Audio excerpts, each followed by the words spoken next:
There's a download available that claims to reduce the latency of your keyboard buttons, letting you run sooner, jump sooner, and even to pay your respects faster.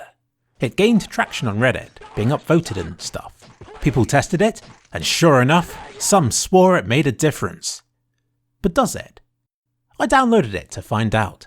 Inside are 4 reg keys that, if double-clicked, change your computer's settings. By right-clicking and editing them, I could see what these changes were. And better still, using my super elite hacking skills, I uncovered a top-secret website that reveals what these changes really do.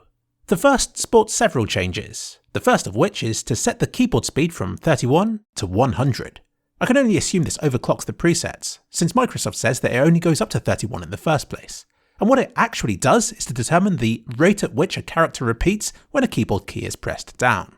So if you hold down W at the default and highest value of 31, it will spam approximately 30 characters a second. Wait, so does this mean that if you increase this number, you'll be able to move faster than you could before? No. You can test that yourself if you like. The second change is to keyboard delay. Now this sounds more like it. Could this reduce latency? No. The delay in this case is the period between when the button is first pressed and when it goes into full-on spam mode. 0 would be a quarter of a second, and the highest value of 3 is a complete second. Not that any of this matters, since the tweak's value of 1 is the same as the Windows default, so nothing's changed. So why am I mentioning this? Because the tweak kindly comes with default values in case you want to revert back to Windows defaults. But these are wrong since the value is set to 0 here, which it shouldn't be. Just struck me as silly that of all the values to change, it got the defaults wrong.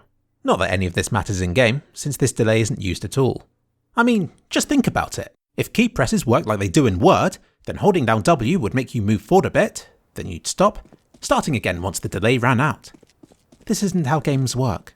The second registry thing doesn't have such a handy guide. I'd love to think that it controls the on-screen keyboard, as though you'd want to fine-tune that to help you to reach global elite status. But the options sound pretty much the same as the first, all about how quickly the keys repeat when held down. And then the third and fourth registry adjustment thingies are just copies of the other two, but to another place just to be sure. But do these things improve your responsiveness in-game? Only one way to find out. For certain.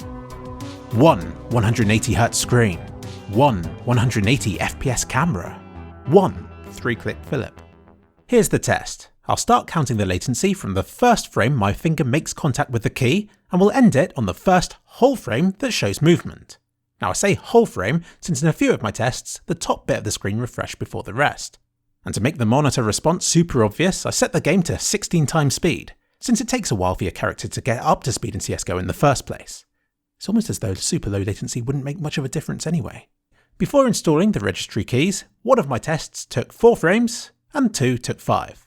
This is somewhere between 22 and 28 milliseconds of delay, though remember that some of that is me pushing down the key. Now to do it again, but with all of the registry edits. Awesome. Now again, but in a controlled way. All 3 of these took 5 frames, or 28 milliseconds, so this is technically slower than before the reg edits, since one of those took 1 frame less to fully update the screen. However, it's well within the margin of error, given the limitations of the equipment that I used. I conclude that there is no difference, and that these tweaks won't help you to reach global elite status, but they will help you to pay your respects faster. Actually, no they won't. If you liked this video, then you should check out this one that I made years ago where I tested my 120Hz screen, long before it was cool. And check out the clutch case video, which was recorded at 960 FPS and then crushed down to 60 for really pretty motion blur.